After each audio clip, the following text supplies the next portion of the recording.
So hey guys, what's up? So today we are going to again talk about a very interesting topic जिसके बारे में social media में कोई ज़्यादा बात नहीं कर रहा है पर मैं करूँगा because I know that what's you are feeling. So आज हम बात करने वाले हैं कि आपकी sadness, why you are feeling sad, why most of the time you think that you don't have enough, आपको और ज़्यादा चाहिए. आपको ऐसा लगता है कि मैं जो करना चाहता हूँ वो मुझे मिल नहीं पा रहा है. The thing that I want to achieve in my life that is not get achieved by me. आप ये सोचते हो कि आपके इंस्टाग्राम पर, यूट्यूब पर जल्द से जल्द कब 1 मिलियन सब्सक्राइबर्स हो जाएंगे, आप अर्न करना कब स्टार्ट करोगे, आपका स्टार्टअप क्यों काम नहीं कर रहा है, आपके साइड हसल से पैसा क्यों नहीं आ रहा है. तो आज उन सारी चीज़ों का जो आंसर है आपको इस वीडियो में मिलने वाला है.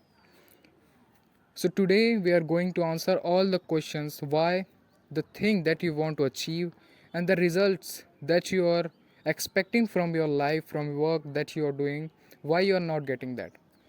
So let's start today's video. So hey, I am Vedant and you know me very well. Most people say me that he is a small brother of Sarrington, but I am not. I am just try to become like that, from them, from one of them. So let's start today's video. So today मैं उन सारी questions का answer देने वाला हूँ. मैं आपको बताऊँगा कि ऐसा क्यों हो रहा है कि आप most of the time lonely feel करते हैं, सैडनेस फील करते हैं, आप ऐसा सोचते हैं कि आपके लाइफ में तो कुछ नहीं हो रहा है, आप कुछ अचीव नहीं कर पाएंगे. सो इसका वन एंड ओनली जो रीज़न है वो है social media. The only thing that is making you sad, the only thing that is making you on a imaginary world, the only thing जो कि सारी समस्याओं का जड़ है, द ओनली थिंग जो कि एक आदमी को अपने पेरेंट्स से अलग करते जा रहा है, इंसानों से अलग करता जा रहा है, अपने आप से अलग करता जा रहा है. So let's talk about this topic very deeply. I think इस टॉपिक के ऊपर बात करने के लिए मैं अभी उतना ज़्यादा मैच्योर नहीं हूँ, बट मैंने जो अपने नॉलेज से, अपने ऑब्जर्वेशन से जो ऑब्ज़र्व किया है, जो नॉलेज मैंने गेन किया है, उसके बारे में मैं आज बताता हूँ कि why social media is making you much more different from being a human. आप किसी भी प्रजाति में लाए ही नहीं कर रहे हैं अगर आप सोशल मीडिया से एडिक्टेड हैं, आप इंस्टाग्राम फीड से, यूट्यूब के शॉर्ट से एडिक्टेड हैं. Why you are feeling always sad. So the one and only reason is social media में आपको क्या दिखता है. अगर मैं आपकी बात करूं तो आपके फीड में आता होगा क्लासिक, जो जिसमें दिखाई जाती है कि बहुत हाई लेवल वाले लोग रहते हैं, उनके पास फरारी, रोल्स रॉयस, बड़े बड़े कार्स होते हैं.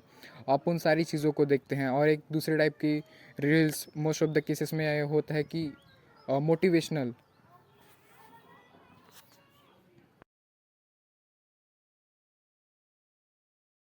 पता उधर जो बच्चे खड़े हैं वो मेरा मजाक उड़ा रहे हैं कि मैं वीडियो बना रहा हूँ करके. बट हम थोड़ा अपने टॉपिक के ऊपर बात करते हैं कि कैसे सोशल मीडिया आपको इन्फ्लुएंस कर रहा है, इसलिए मैंने अभी वीडियो काट दी थी.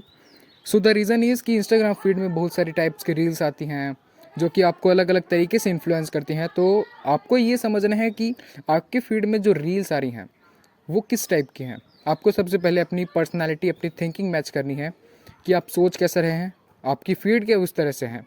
आप यहाँ पे ये सोच रहे होंगे कि भाई मैं तो उसे मैनिफेस्ट कर रहा हूँ, मैं I am manifesting all those things. क्योंकि अगर मैं सोचता हूँ that I want to achieve, I want to buy a Rolls Royce in my future, तो मेरे फीड में रोल्स रॉयस आ रही है, मतलब यूनिवर्स मेरी तरफ भेज रहे. नो, अगर आप वैसा सोचोगे तो आप और दलदल में घुसते जाओगे, धंसते जाओगे और आपको और कुछ नहीं मिलेगा. Because if you are thinking कि मैं मैनिफेस्ट कर रहा हूँ और आप काम कुछ नहीं कर रहे हैं, so without work manifesting is just a dream. आप सिर्फ मैनिफेस्ट ही करते रह जाएंगे और आपको कुछ नहीं मिलने वाला है. तो आपको सोशल मीडिया से जो रील फीड है उसे क्लीन अप करना है. मैं बोलता हूँ कि आप उसे छोड़ दीजिए.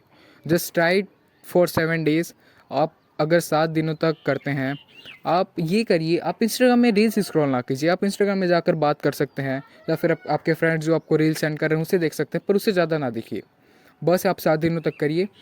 और एक चीज़ है कि आपको लोगों से बात करनी है. जैसे कि मैं अभी कैमरे के सामने अपने थॉट्स आपको एक्सप्रेस कर पा रहा हूँ, मैं अपने पेरेंट्स के सामने कर सकता हूँ, मैं अपने फ्रेंड्स के सामने कर सकता हूँ. बट मैंने मोस्ट ऑफ द केसेस में देखा है कि जो एडिक्टेड लोग होते हैं सोशल मीडिया से, वो ना किसी से बात नहीं करते. वो चैट में तो सबसे बात करते हैं, वो कनेक्टेड ऑनलाइन सबसे रहते हैं, पर ऑफलाइन वर्ल्ड में वो काफ़ी अलग होते हैं। बात करते करते फ़ोन को चेक करना, रील्स में रिएक्ट करना, रील सेंड करना, मैसेजेस भेजना, ये सारी चीज़ें ठीक हैं, बट एक लिमिट के बाद ये सारी चीज़ें आपको एक ऐसा आदमी बना देती है जो कि किसी भी सिचुएशन में ला ही नहीं करता। वो ना ही ह्यूमन है, ना ही एनिमल है, ना ही एलियन है, ना ही वो लिविंग है, ना ही नॉन लिविंग है। आई थिंक कि अगर आप उस टाइप के पर्सन बनते जा रहे हैं, just seat and observe your self कि क्या क्या हो रहा है आपके साथ। आपको सैडनेस फील होती है तो आप किसी फ्रेंड के पास जाते हो जो कि रियल नहीं है, जो कि आपसे सिर्फ मतलब के लिए काम रखता है और आप उससे मतलब के लिए काम रखते हो। दूसरी चीज़ ये है कि आप किसी को कॉल नहीं कर सकते क्योंकि आपको लगता है कि मैं कॉल करने के लिए कोई है ही नहीं। And the another thing is कि आप फिर रील्स स्क्रॉल करने लग जाते हो अपनी मेंटल फटीग को बाहर निकालने के लिए। अब उस सिचुएशन में ये होता है कि जब आप रील्स को स्क्रॉल करना स्टार्ट करते हैं तो रील्स को स्क्रॉल करने के बाद आपको उसी तरह की रील्स दिखानी स्टार्ट हो जाती हैं। फिर आप किसी अलग ही वर्ल्ड में चले जाते हैं जहाँ पे कुछ भी रियल नहीं है। फिर उसके बाद आप लोगों से डिस्कनेक्ट होने लग जाते हैं, लोगों से बात नहीं करते हैं। फिर धीरे धीरे आपकी मेंटल हेल्थ और ख़राब होने लग जाती है। फिर आप उसी लूप में हर वक्त फंसते जाते हैं, जिसको मुझे लगता है that is the main reason why people are feeling sad nowadays. तो आपको उस दलदल से हटना है। एंड अगर आप चाहते हैं कि अपनी सैडनेस को दूर करना तो आपको लोगों से कनेक्टेड होना पड़ेगा, आपको लिविंग वर्ल्ड में कनेक्ट होना पड़ेगा। लिविंग वर्ल्ड में कनेक्ट होने के सिर्फ तीन ही वेज हैं, एंड ये सारी चीज़ें आपको अपने सैडनेस से पूरी तरह से दूर हटा सकती है।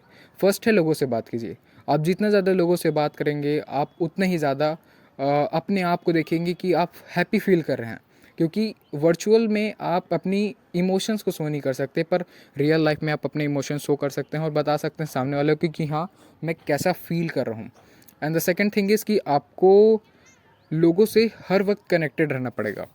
आपको हर वक्त लोगों से इस तरह से कनेक्टेड रहना पड़ेगा कि चलो कहीं घूमने चले गए, किसके साथ बैठ के थोड़ी देर बात कर लिए, इस तरह से बैठना पड़ेगा।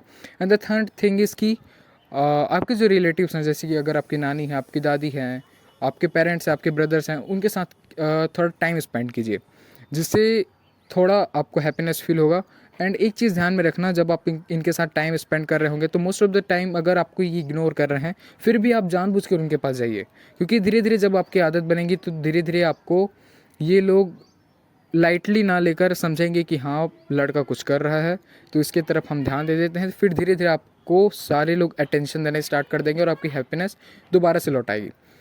सो थैंक्स फॉर वॉचिंग। आज की वीडियो के लिए बस इतना ही। होप है कि आपको इस वीडियो से काफ़ी कुछ सीखने को मिली होगी, सीख मिली होगी। So thanks for watching, bye bye.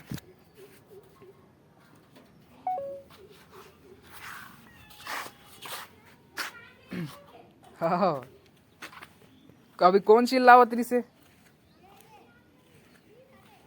तही चिल्लात रेस नहीं।